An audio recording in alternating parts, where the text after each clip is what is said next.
நண்பர்கள் அனைவருக்கும் காலை மாலை மதிய வணக்கங்களை தெரிவித்துக் கொள்வது உங்கள் நண்பன் அருண். இன்னை வீடியோவில் நம்ம எதை பற்றி பார்க்க போகிறோம் அப்படின்னு பார்த்தீங்கன்னா 2025 வருஷம் பிறந்தாச்சு. இந்த வருஷத்தில் வந்துட்டு நிறைய பேர் சிங்கப்பூருக்கு புதுசாக போயிருப்பீங்க, நிறைய பேர் சிங்கப்பூரில் இருந்துகிட்டு இருப்பீங்க. ஸோ உங்களுக்கான வீடியோ தான் இது. வீடியோவை கடைசி வரைக்கும் பாருங்கள், கண்டிப்பாக இந்த வீடியோ உங்களுக்கு யூஸ்ஃபுல்லாக இருக்கும். ஓகேங்களா? இப்போ நான் வந்து இந்த வீடியோ எடுக்கல 2025 ஜனவரி மாதம். எத்தனை வருஷமாக சிங்கப்பூரில் இருக்கீங்க, நீங்கள் இந்தியாவுக்கு வந்து எவ்வளோ நாள் ஆச்சு அப்படின்றத கமெண்ட் செக்ஷனில் சொல்லுங்கள். அதே மாதிரி இன்னொன்று நீங்களே கேட்டுக்கங்க. இந்த கேள்வியை என்ன கேள்வி அப்படின்னு கேட்டிங்கன்னா, நான் இத்தனை வருஷமாக சிங்கப்பூரில் இருக்கேன், நான் எவ்வளோ சேவ் பண்ணியிருக்கேன், பணத்தை வந்து நான் எவ்வளோ சேமிச்சிருக்கேன், ஏதாவது இன்வெஸ்ட்மெண்ட் பண்ணியிருக்கேன்னா, காசெல்லாம் என்ன பண்ணியிருக்கேன் அப்படிங்கிறத உங்களுக்கு நீங்களே கேட்டுக்கங்க. உங்களால் சொல்ல முடியும் அப்படின்னா கமெண்ட் செக்ஷனில் சொல்லுங்கள். ஓகேங்களா? நீங்கள் ஏதாவது ப்ராப்பராக இன்வெஸ்ட்மெண்ட் பண்ணியிருக்கீங்களா அப்படிங்கிறத கமெண்ட் செக்ஷனில் சொல்லுங்கள். அப்படி இல்லை அப்படின்னா கண்டிப்பாக நம்ம சேனலை ரொம்ப நாளாக ஃபாலோ பண்ணுறவங்களா இருந்தால் இதை பற்றி நான் ஏற்கனவே வீடியோலாம் போட்டிருக்கேன். ஸோ நம்ம சேனலை ஃபாலோ பண்ணி இதில் நான் சொல்ல போகிற ஏதாவது ஒன்றில் வந்து நீங்கள் இன்வெஸ்ட் பண்ணியிருக்கீங்களா இல்லை சேவ் பண்ணியிருக்கீங்களா அப்படிங்கிறத கமெண்ட் செக்ஷனில் சொல்லுங்கள். ஓகேங்களா? நல்லா தெரிஞ்சுக்கங்க. சேவ் பண்ணுறது அப்படிங்கிறது வேறு, இன்வெஸ்ட்மெண்ட் அப்படிங்கிறது வேறு. சேவ் பண்ணுறது அப்படின்னா என்ன அப்படின்னு கேட்டிங்கன்னா, உண்டியலில் நீங்கள் காசு போடுற மாதிரி தான். உண்டியலில் போடுறது மாதிரி நீங்கள் பேங்க்கில் டெபாசிட் பண்ணுவீங்க, அதுக்கு பேர் தான் சேவ் பண்ணுறது. அதே மாதிரி இன்வெஸ்ட்மெண்ட் அப்படின்றது பார்த்தீங்க அப்படின்னா நம்மளோட மணி வந்து இரட்டிப்பாகிறது, நம்மளோட மணி வந்து கொஞ்சம் கொஞ்சமாக ப்ராஃபிட் நமக்கு தர்றதுக்கு பேர் தான் இன்வெஸ்ட்மெண்ட். ஓகேங்களா? ஸோ நீங்கள் சேவ் பண்ணாலும் ஓகே தான், இன்வெஸ்ட்மெண்ட் பண்ணுறதும் ஓகே தான். ஆனால் சேவ் பண்ணுறதை விட இன்வெஸ்ட்மெண்ட் பண்ணுறது ரொம்ப ரொம்ப பெட்டர். ஓகேங்களா?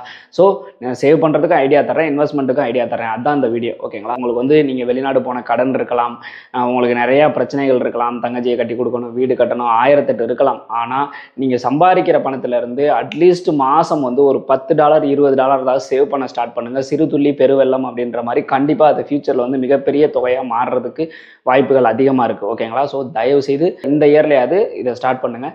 சேவ் பண்ணுறதுக்கு இன்வெஸ்ட்மெண்ட் பண்ணுறதுக்கு என்னென்ன ஐடியாஸ் இருக்குது அப்படிங்கிறத தெளிவாக சொல்கிறேன். ஓகேங்களா? ஃபஸ்ட் எடுத்தோன்னே பார்த்தீங்க அப்படின்னா சேவ் பண்ணுறதுக்கு ரொம்ப ஈஸியான வழி என்ன அப்படின்னு கேட்டிங்கன்னா 2 வழி இருக்குது. ஒன்று பார்த்தீங்க அப்படின்னா உங்களுக்கு வந்து சிங்கப்பூர் அக்கௌண்ட் இருக்குது பார்த்தீங்களா, சிங்கப்பூரில் வந்து நீங்கள் பிஓஎஸ்பி இல்லை டிபிஎஸ் இல்லைனா ஓசிபிசி ஏதாவது ஒன்றில் வந்து உங்கள் கம்பெனி வந்து சேலரி அக்கௌண்ட் ஓப்பன் பண்ணி கொடுத்துருப்பாங்க. நீங்கள் அந்த பேங்க்லேயே வந்துட்டு உங்களுக்கு ஆப் கொடுத்துருப்பாங்க, அதுலேயே கூட நீங்கள் சேவ் பண்ணலாம் அமௌண்ட். மாதம் சம்பள தேதி என்னைக்கு அப்படிங்கிறது உங்களுக்கு நல்லா தெரியும். சம்பள தேதிக்கு அடுத்த நாள் ஒரு $10 இல்லை ஒரு $20 உங்கள்கிட்ட காசு இருக்குது அப்படின்னா $50 வந்து பிஓஎஸ்பி பேங்க்ல இருந்து ஆட்டோமேட்டிக்காக எனக்கு சேவிங்ஸ் வந்து பிடிச்சிக்கிற மாதிரி. இப்போ இங்கெல்லாம் எப்படி டிடெக்ட் பண்ணுவாங்க, அது மாதிரி அங்கே வந்து அவங்களே டிடெக்ட் பண்ணிடுவாங்க. நீங்கள் அதை செட் பண்ணி வச்சுட்டீங்க அப்படின்னா டிடெக்ட் பண்ணுவாங்க. அதுக்கு ரொம்ப சொற்பமான அமௌண்ட் வந்து இன்ட்ரெஸ்ட்டாகவும் கொடுப்பாங்க. ஓகேங்களா? ஸோ அந்த மாதிரி நீங்கள் சேவ் பண்ணுறதுனாலும் சேவ் பண்ணலாம். இது ரொம்ப சிம்பிளான வழி. நீங்கள் இதுக்கு நேராக பேங்க்கெல்லாம் போகணுன்றதே கிடையாது, உங்கள்கிட்ட இருக்க ஆப் மூலமாகவே வந்துட்டு நீங்கள் வந்து சேவ் பண்ணலாம். ஓகேங்களா? ஆனால் இதில் இன்ட்ரெஸ்ட் வந்து ரொம்ப கம்மியாக தான் இருக்கும். ஓகேங்களா? அடுத்ததாக சேவ் பண்ணுறதுக்கு என்ன வழி அப்படின்னு கேட்டிங்கன்னா நம்ம இந்தியாவில் இருக்க பேங்க்ஸ் தான். ஓகேங்களா? நீங்கள் வந்துட்டு இங்கேருந்து நீங்கள் போகையிலே என்ஆர்ஐ அக்கௌண்ட் ஓப்பன் பண்ணிட்டு போகலாம். அப்படி இல்லை அப்படின்னாலும் என்ஆர்ஐ அக்கௌண்ட்டை நீங்கள் வந்து சிங்கப்பூர்லேயே ஓப்பன் பண்ணிக்கலாம். லிட்டில் இந்தியாவில் நம்ம இங்கே இந்தியாவில் இருக்க பேங்க்ஸ்லாம் வந்து சிங்கப்பூர்லேயும் இருக்குது. ஸோ அங்கே வந்துட்டு நீங்கள் நேரடியாக போய் என்ஆர்ஐ அக்கௌண்ட் ஓப்பன் பண்ணிட்டீங்க அப்படின்னா அது மூலமாக வந்து நீங்கள் சேவ் பண்ணலாம். நீங்கள் ஒரு தடவை மட்டும் போனாலே போதும், ரெகுலராக போகணும் அப்படிங்கிறது கிடையாது. நீங்கள் உங்கள் அக்கௌண்ட் நம்பர் ஃபஸ்ட்டு போய் ஓப்பன் பண்ணையில் மட்டும் நீங்கள் நேரில் போய் உங்களோட டாக்குமெண்ட்லாம் சப்மிட் பண்ணி நீங்கள் ஓப்பன் பண்ணிட்டீங்க அப்படின்னா அதுக்கப்புறமேட்டு நீங்கள் வந்து போக தேவையில்லை. உங்களோட அக்கௌண்ட்டில் வந்து உங்கள் பேங்க் உங்களோட ஆப் இருக்குது பார்த்தீங்களா, இப்போ உங்களுக்கு சம்பளம் வர்ற பேங்க்லேருந்து நீங்கள் டேரெக்டாக ட்ரான்ஸ்ஃபர் பண்ணிடலாம். நேராக போகணும் அப்படிங்கிறது கிடையாது.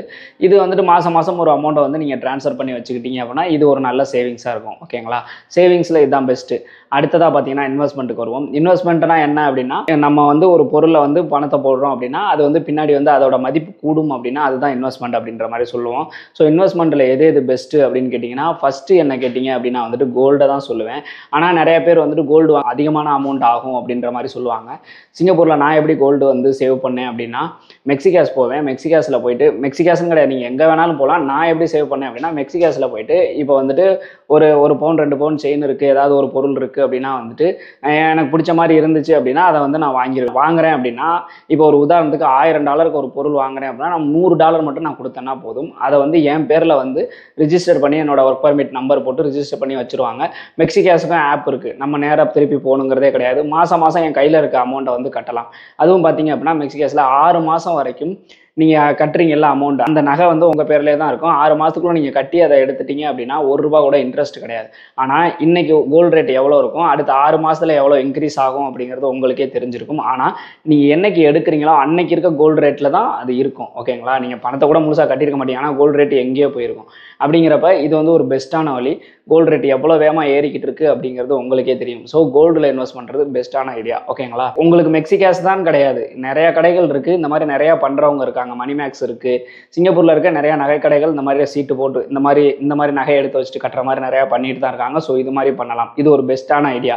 அப்படி இல்லை இந்தியாவில் கூட நீங்கள் வந்து கோல்டு காயினாக வாங்கி வைக்கிறது ரொம்ப ரொம்ப நல்லது. ஓகேங்களா? நீங்கள் இந்தியாவில் வாங்கி வைக்கிறீங்க, கோல்டில் இன்வெஸ்ட் பண்ணுறீங்க அப்படின்னா பியூர் கோல்டாக வந்துட்டு காயினாக வாங்கி வைக்கிறது 1 கிராம். ஏன்னா அதிகமான பவுன் வாங்கணும் அப்படின்னா அதிகமான அமௌண்ட் தேவைப்படும்.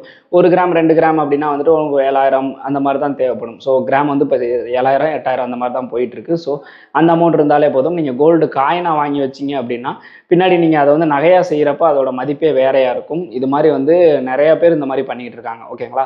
ஸோ இது ஒரு பெஸ்ட்டான ஐடியா. அடுத்தது பெஸ்ட் ஐடியா என்ன அப்படின்னு கேட்டிங்கன்னா, ஃப்ளாட்டில் இன்வெஸ்ட்மெண்ட் பண்ணுறது. ஃப்ளாட்னா என்ன அப்படின்னு கேட்டிங்கன்னா, இடம் வாங்குறது. இடம் வாங்குறது வந்து ஒரு பெஸ்ட்டான இன்வெஸ்ட்மெண்ட் ஐடியா. இப்போ வந்து பார்த்தீங்க அப்படின்னா இடம் வந்து எங்கே பார்த்தாலுமே வந்துட்டு வேல்யூ ரொம்ப அதிகமாக போயிட்டு இருக்கு. நிறைய பேர் வந்து பார்த்தீங்க அப்படின்னா ஃப்ளாட் போட்டுக்கிட்டே பெரிய பெரிய பணக்காரங்களாக ஆகிட்டு தான் இருக்கிறாங்க. ஃப்ளாட்டும் எல்லாரும் வாங்கிட்டு தான் இருக்காங்க. ஸோ வெளிநாடு நீங்கள் போகிறவங்க நிறையா பேரோட ட்ரீமே என்ன அப்படின்னா, கடன் அடைக்கணும், ஒரு வீடை கட்டணும், கல்யாணம் பண்ணணும், அந்த மாதிரி தான் இருக்கும். ஸோ வீடு அப்படிங்கிறது எங்கே இருந்தாலும் வந்துடும். ஸோ வீடு கட்டுறதுக்கு வந்து பார்த்தீங்க அப்படின்னா நீங்கள் ஒரு ஃப்ளாட்டை வாங்கி அப்படியே வீடு கட்டுனீங்க அப்படின்னா அது என்ன ஆகும் அப்படின்னு கேட்டிங்கன்னா, அந்த ஃப்ளாட்டை வாங்குவீங்க, அந்த ஃப்ளாட் அமௌண்ட்டு வீடு கட்டுற அமௌண்ட் பார்த்தீங்க அப்படின்னா வந்துட்டு உங்கள் கை காசை போட்டு கட்டுற மாதிரி இருக்கும். அதே இது இன்னொரு ஐடியா நான் கொடுக்குறேன். நீங்கள் ஒரு ஃப்ளாட் வாங்குற இடத்துல 2 ஃப்ளாட்டாக வாங்க. இல்லைனா உங்களுக்கு எங்கெங்கே அவுட்டரில் வந்து ஃப்ளாட் கிடைக்குதோ நிறைய ஃப்ளாட் வாங்கி போடுங்க.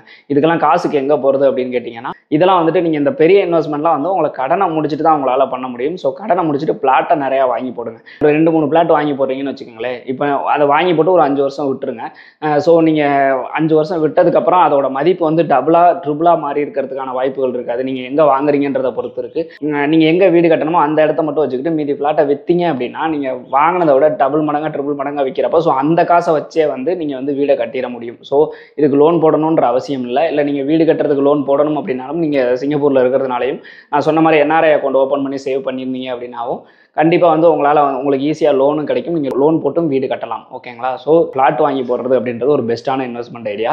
அடுத்ததாக ஃபைனலாக வந்துட்டு பார்த்தீங்க அப்படின்னா நிறைய பேருக்கு வந்து இது தெரியறது கிடையாது. இன்னமும் இது இன்னும் ஃபேமஸ் ஆகாமல் தான் இருக்குது. என்ன அப்படின்னு கேட்டிங்கன்னா எஸ்ஐபி.